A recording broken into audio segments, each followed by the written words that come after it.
for your kind introduction.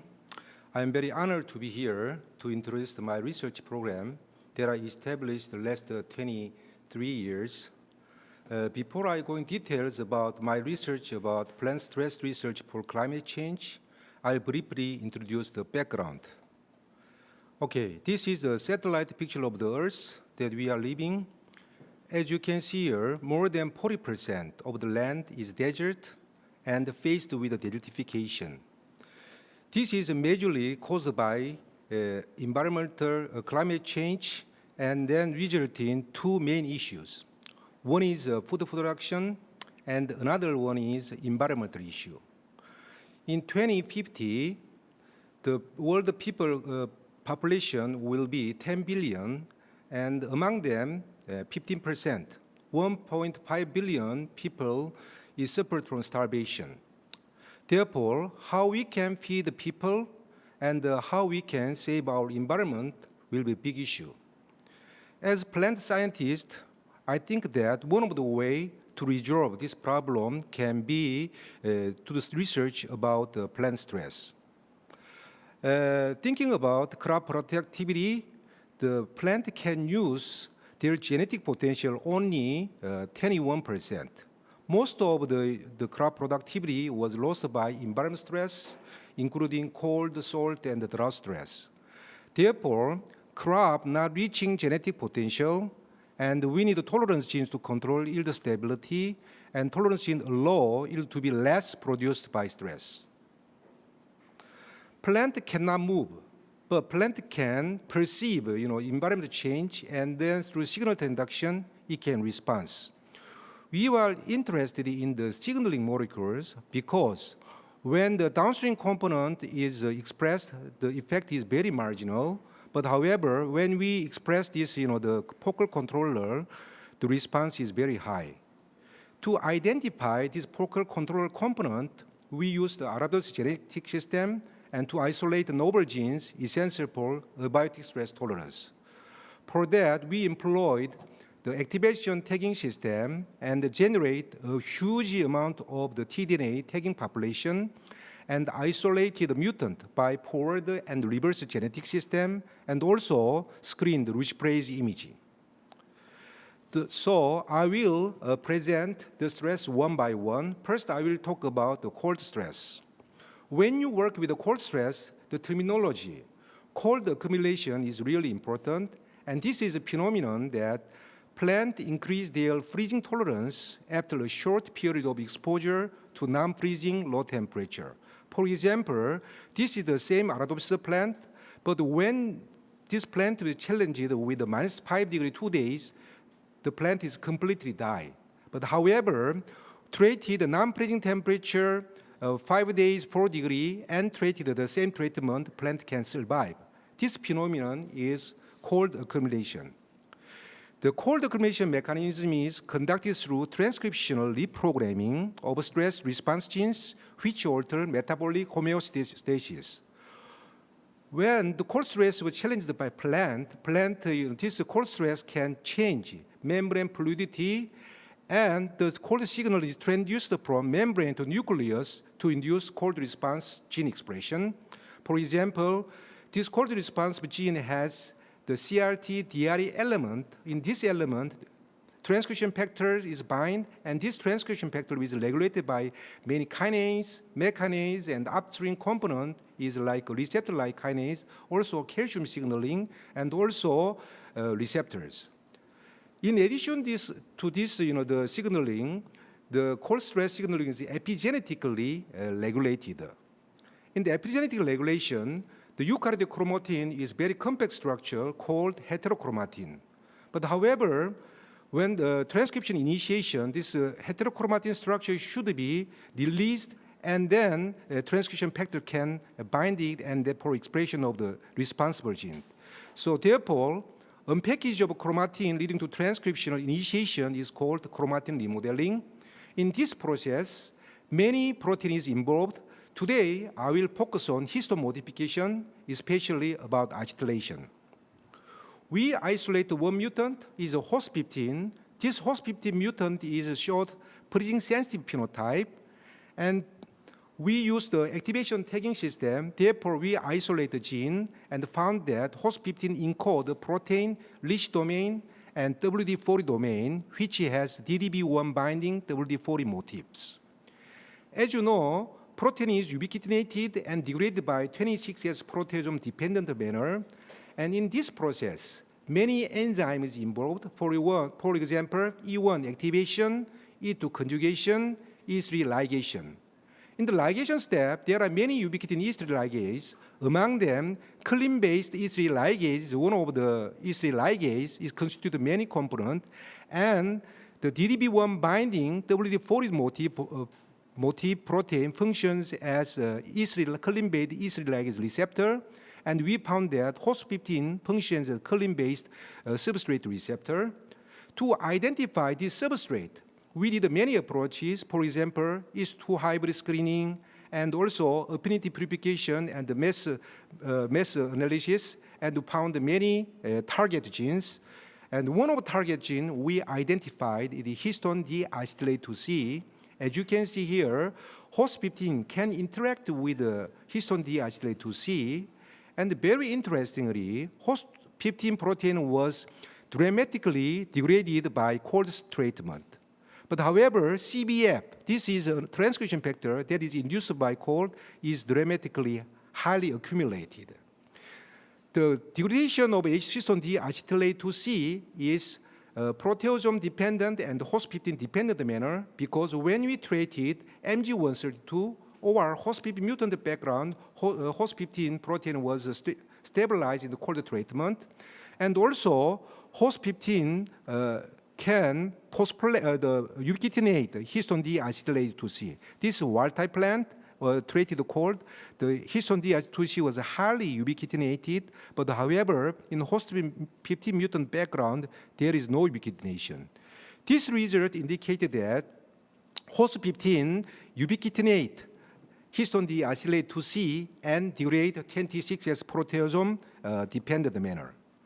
Since histone deacetylate 2 is important for deacetylation enzyme, we tested whether acetylation is occurred in the cold response gene element in this the mutant background. This is a histone deacetylate 2C mutant and host 15 mutant, and here is a double mutant. The wild-type plant, when we treated the cold stress, this chip assay, the host 15 gene was highly acetylated. But H2C is a functional histone deacetylate with or without cold. This protein,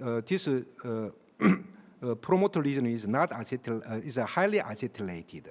But however, host 15 mutant background, because host 15 functions as ubiquitin E3 ligase for histone deacetylate 2C, therefore histone deacetylate is abundant, and host 15, this mutant background, there is no acetylation, and this no acetylation was suppressed by a double mutation with a histone deacetylate 2C, indicating that histone deacetylation state is very important for cold tolerance mechanism. Anyhow, the long story short, I will just tell about the model, what we already know about it. So this is without stress. Normally, without stress, host 15 make a complex with a histone deacetylate 2C, and the function of histone deacetylate 2C deacetylates histone. Therefore, host 15 functions as co-repressor, and then chromatin was complex structure. Cold gene was expression was suppressed. But however, when cold stress comes, host 15 recruit Clyn-based E3 component, and then degrade histone deacetylation, histone deacetylate 2C, and degrade it. And therefore, the chromatin become the compact chromatin became open chromatin by unknown histone acetyltransferase. Therefore, here the CBF transcription factor can bind, and then host 15 function as co-activator. Therefore, cold gene was expressed, and then result in cold tolerance. This is cold stress, cold mechanisms. Okay, so the host 15 is very interesting protein involved in many processes in biological process in plant. For example, flowering and bacterial pathogen and drought stress. We already I already presented about cold stress, and the bacterial pathogen, host 15 interact with the MPR1, focal controller of a pathogen depends, and then regulate plant pathogen resistance. And also, for flowering, host 15 interact with the evening complex and the histone deacetylase 9 and regulate the gigantea is important flowering component and the regulation. Now, I will just talk about host 15 has also drought phenotype. Therefore, I will talk about drought stress. When plant is challenged by drought, plant responds to dehydration, plant accumulate huge number of the ABA. This is a stress hormone, abacidic acid. This ABA is evoked, the ABA signaling, and this ABA signaling is transduced by transcription factor and stress response gene expression, and also stomata closure.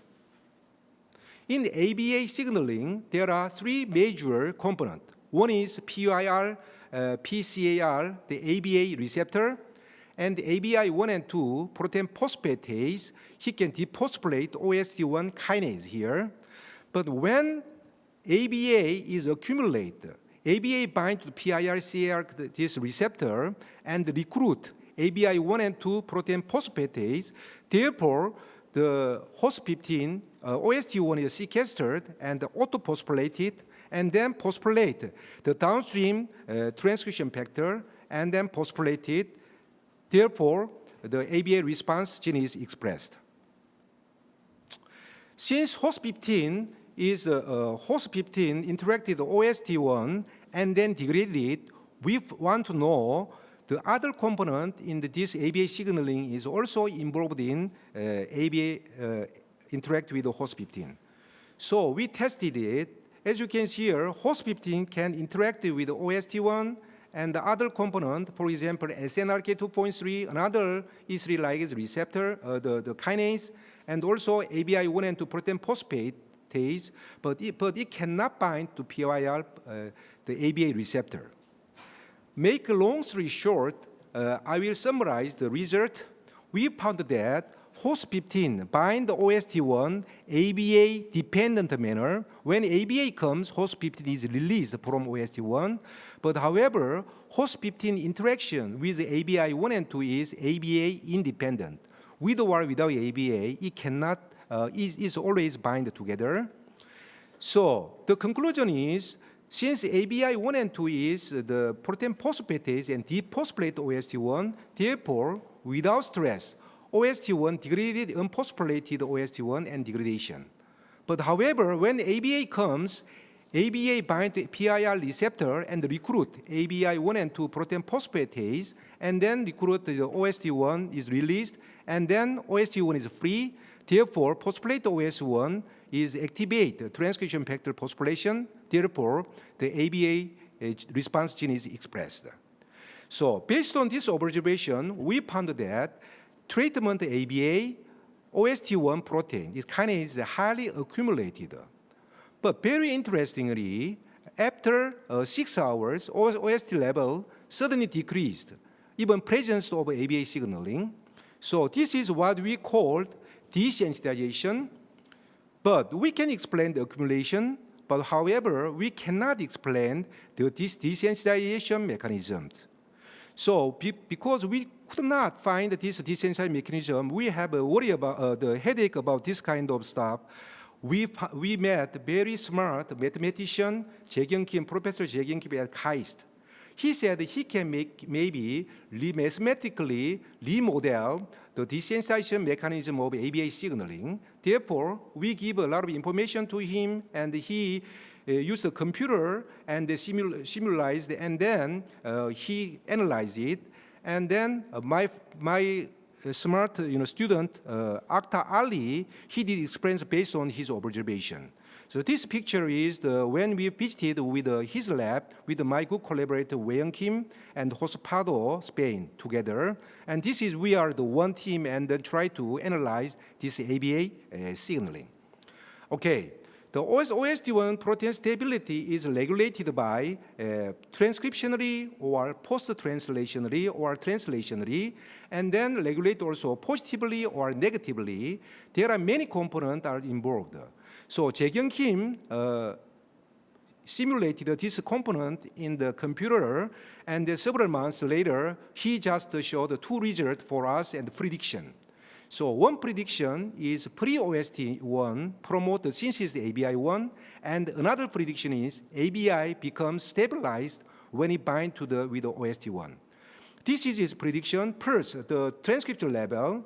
OST1 cannot influence OST1 their own transcript level, but however, when OST1 is free, it can induce the transcription of the ABI protein phosphatase.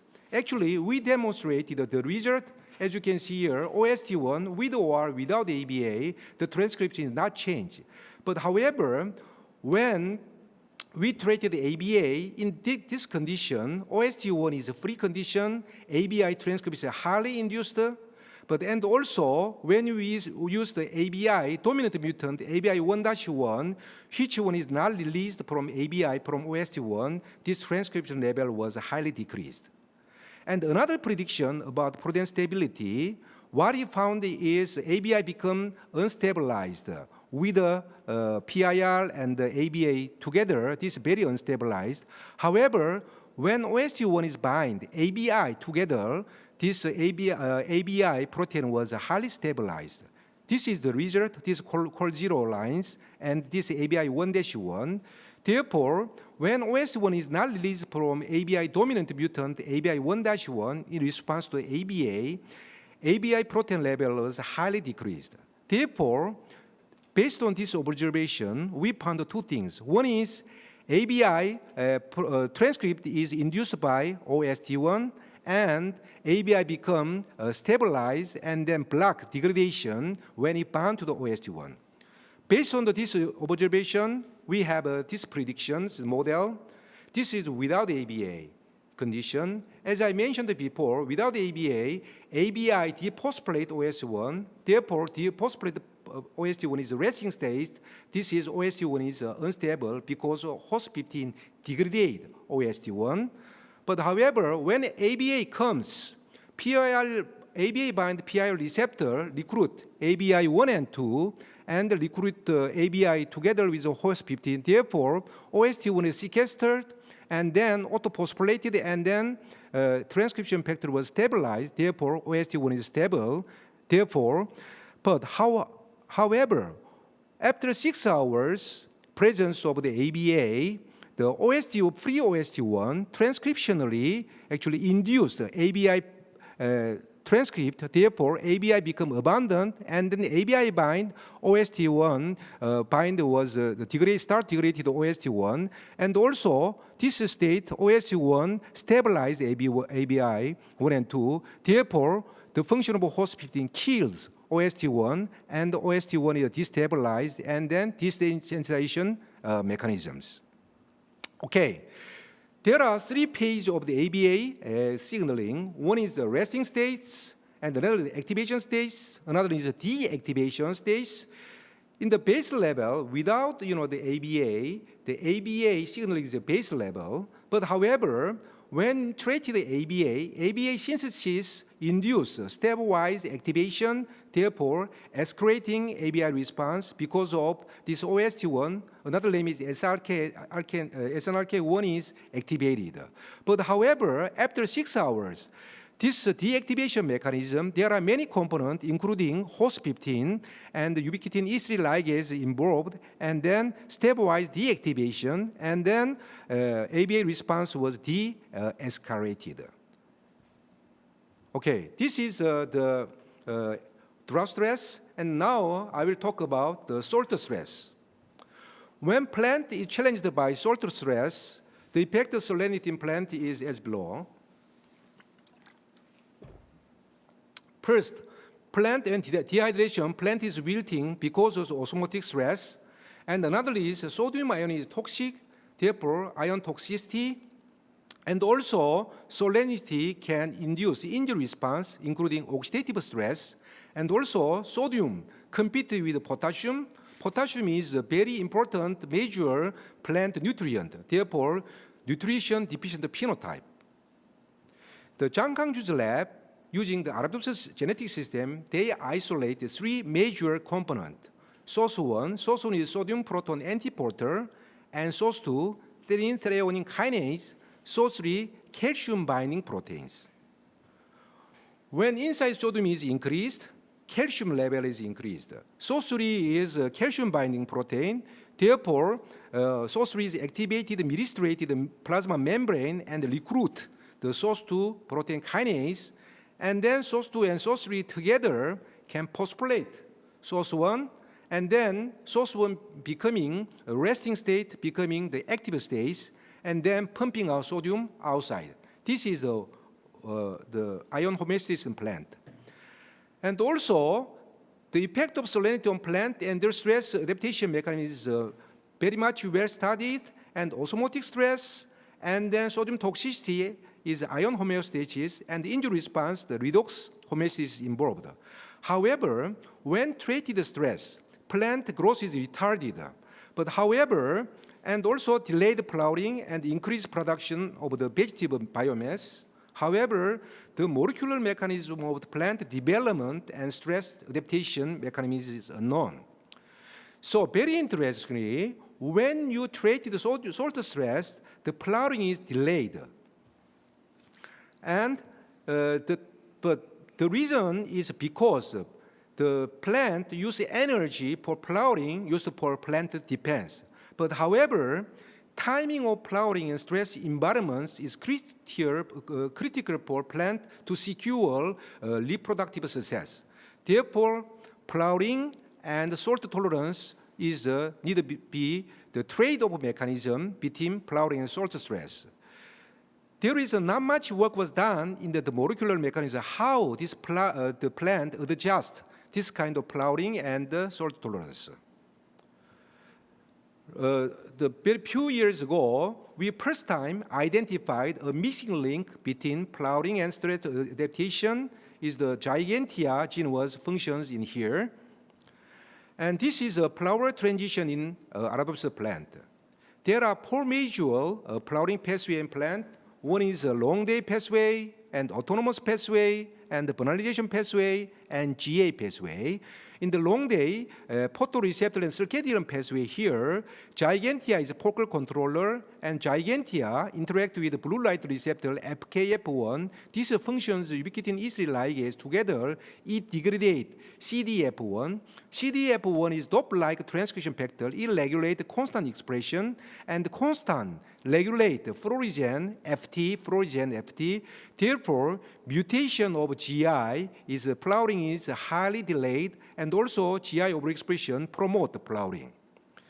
Very interestingly, we found that overexpression of GI can suppress salt-induced flowering. Therefore, we tested whether GI is also involved in salt stress signaling or not. For that, we test the phenotype. This is 0 millimole, and then 150 millimole, and then 250 millimole. Normally, Arabidopsis is complete die in the 100 millimole concentration of sodium chloride. But however, in GI mutant background, this is showing that GI mutant is highly tolerant to the sodium chloride. Therefore, we thought that GI is very important negative regulator over cold stress signaling. Very interestingly, GI can interact also source proteins. For example, GI interact with the source 2 and source 3. So first thing, we test whether what is the meaning of GI and source 2 interaction first, and then I will talk about later the interaction of GI and the source 3 interaction. So GI's function is inhibit the source 2 kinase activity. This is Ingel kinase assay using source 2 and source 1.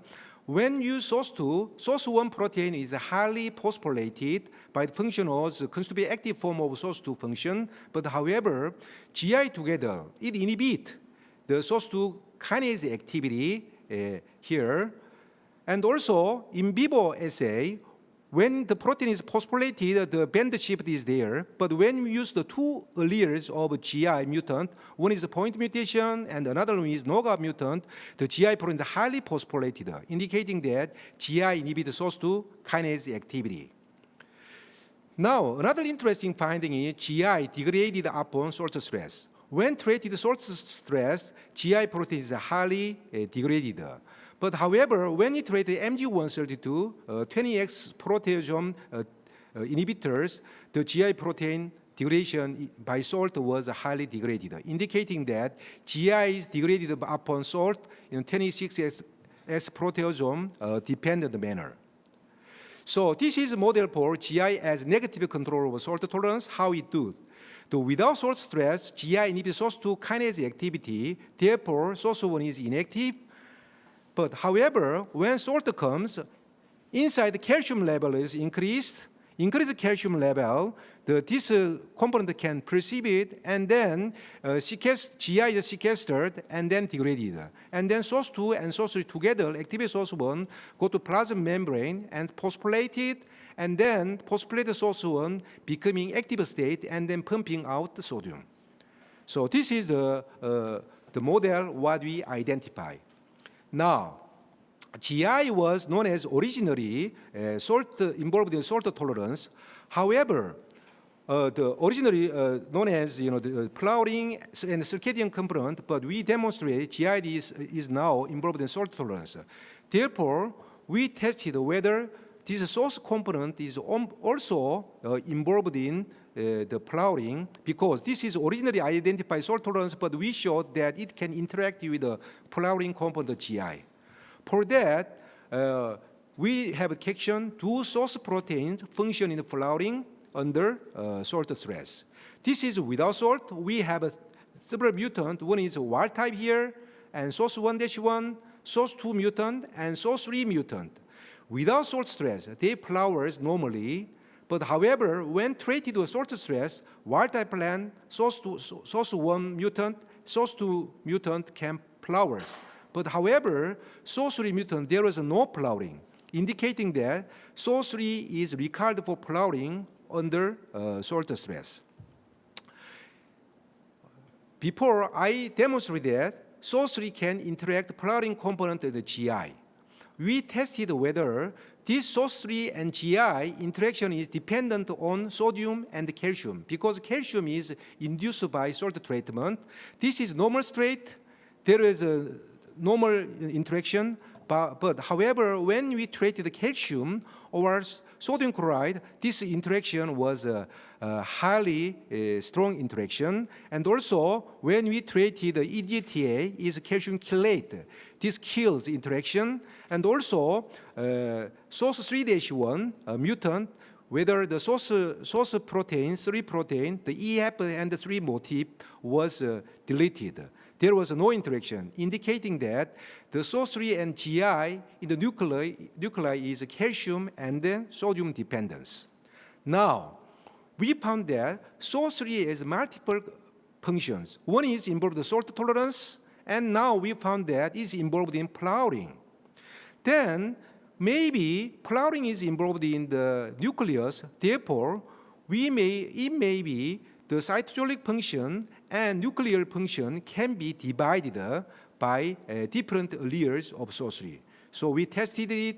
The question is, does nuclear localization of SOS3 is necessary to ensure flowering under salt stress? So SOS3 is the lipid modified protein in N-terminal acylation. So here, the glycine residue is myristorated and the cysteine residue palmitoylated. This myristoration of source protein is involved in the plasma membrane localization, and we also, our unknown, unpublished data indicate that this palmitylation is involved in nuclear localization of SOS3. So we tested it here.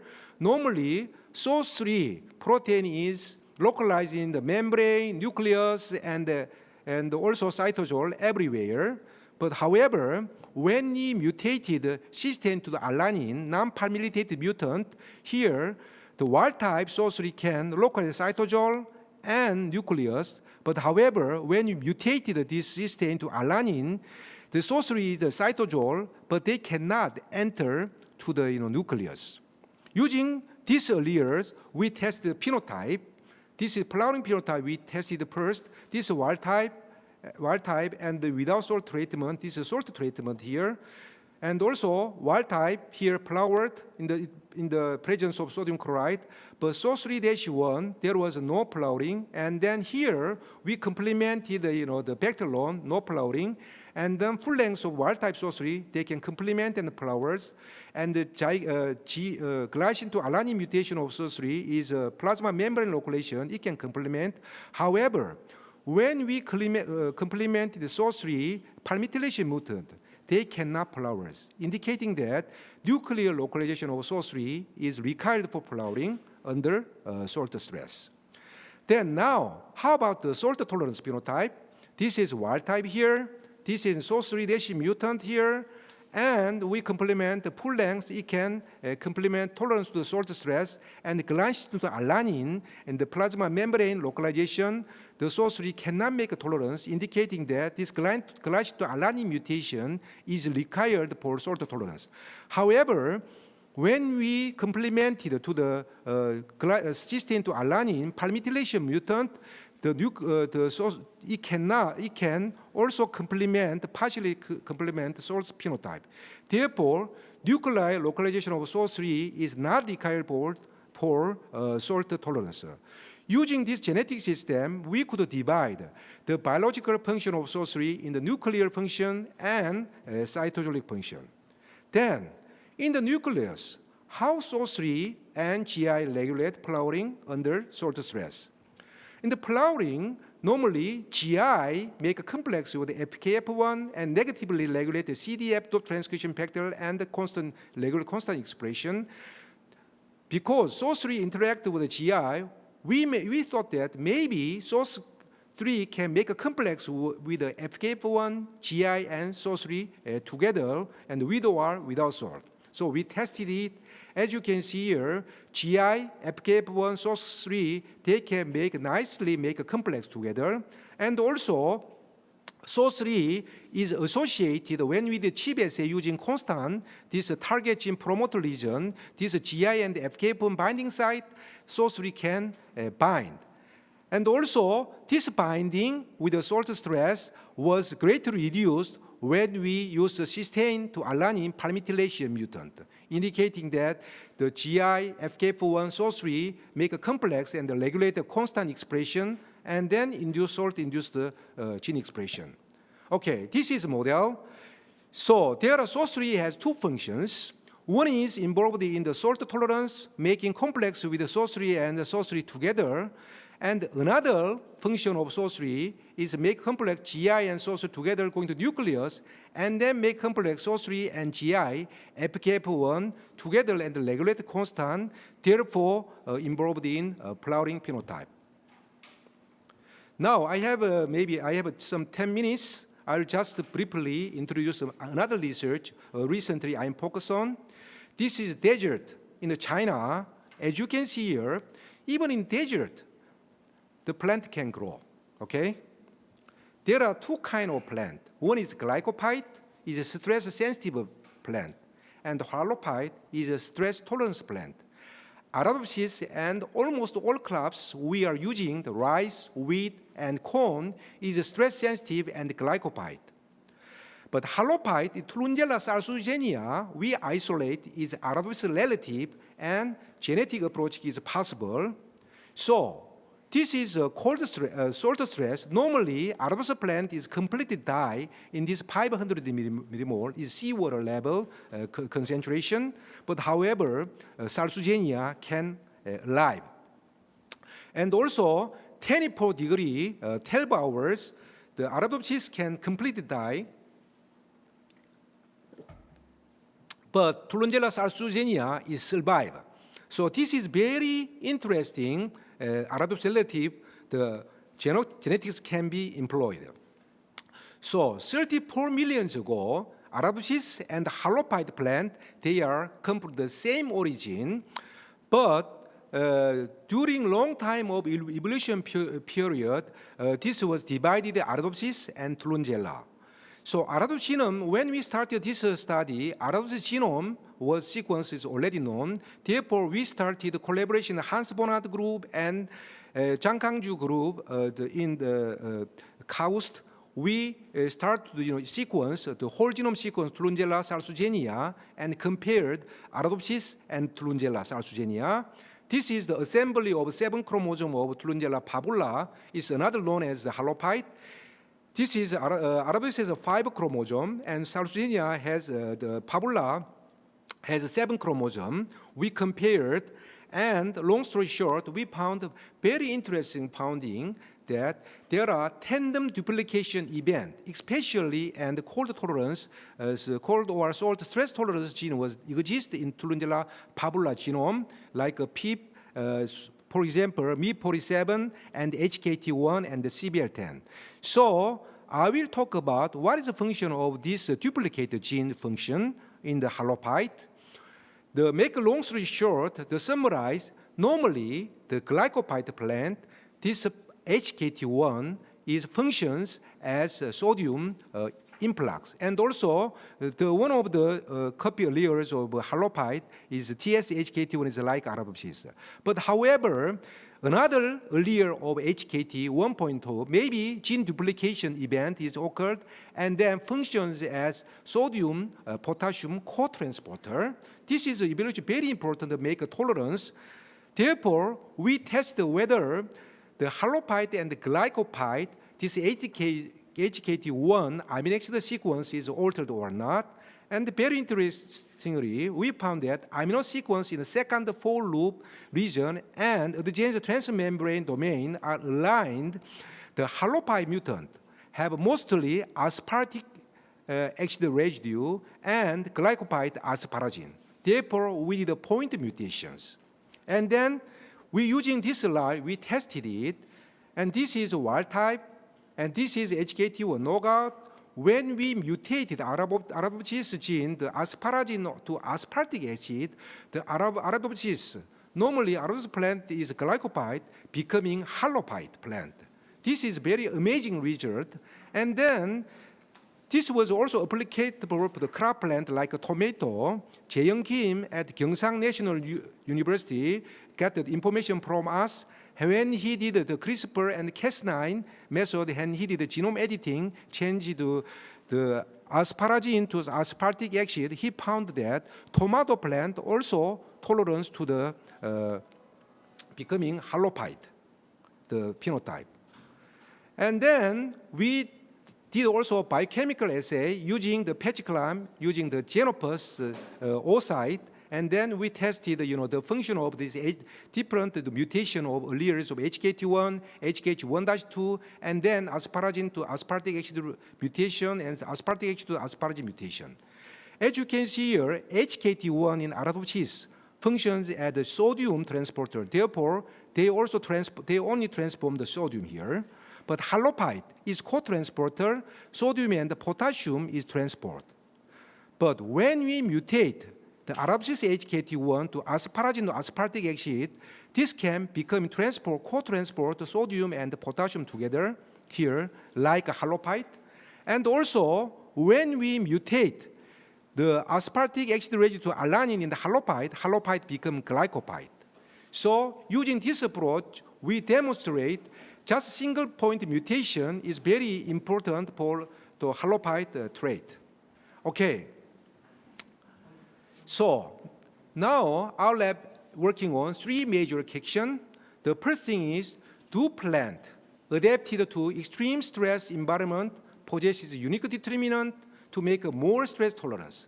Actually, it is true.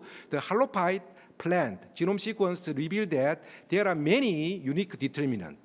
And also, the second thing, do these plants have better alleles that encode more effective stress tolerance determinant? Actually, I demonstrate that HKT1 gene, one just amino acid point mutation make glycophyte HKT1 make a better allele like a sodium transporter to sodium to potassium co-transporter. And also, do the plant possess a regulatory cascade with a greater facility to mount more effective defense against stress? This is a very interesting issue we are working on currently. Okay, this is the last slide I want to show. So I'm working on the plant stress research since I became a professor at Gyeongsang National University in 1998. So I can compare this stress research. What we know so far is like this. When you become a professor, you go to kindergarten and go to middle school, high school, and go to college and graduate school, get the master's degree and the PhD degree and the postdoc, and becoming finally professor, like independent professor. Like this. So the plant stress research, we used the Arabidopsis genetic model and identify many interesting. But however, this tolerance is not enough for actual industrial application. But however, now we have another very interesting material. It can, genetic approach is possible, halopite. So using this halopite, we'll have very interesting result, and finally, we can find many tolerance in real applicable in the field. Okay, this is the picture. It was taken 30 years ago when I was in Kyoto University in 1990, 30 years ago. That time, I first time made a transgenic plant. I was so happy, and I hugged this plant. Now, I became professor and independent professor. Therefore, I think plants, it takes so long time to independent and some achievement like this kind of today's research award. I'm really honored, and then my rest of my life, I will focus on plant research about using the halopite and then contribute the climate change and the human beings. Okay, this is the last slide for the contributors. There are several, my international collaborator, Ray Bressan, we together made many tagging lines in Purdue University when I was an adjunct professor there, and also WCU program, World Class University program. I invited three distinguished professors, Ray Bressan and Hans Bonhoat. He also retired now with Ray Bressan, and also Wei Young Kim. She is now the professor at Gyeongsang National University. She is as far as I know, she is the world's best biochemist in the world, and she did a lot of contribution to my research work. Still, we are very collaborator. And also, my good friend, Sang-Yeol Lee, he is my mentor for my research. And also, Jose Pardo, we still very active collaboration of my research. And also, my research special thanks to my ex-student and the postdoc and the people worked at when I was in Gyeongsang National University and also Konkuk University now. Thank you for your attention.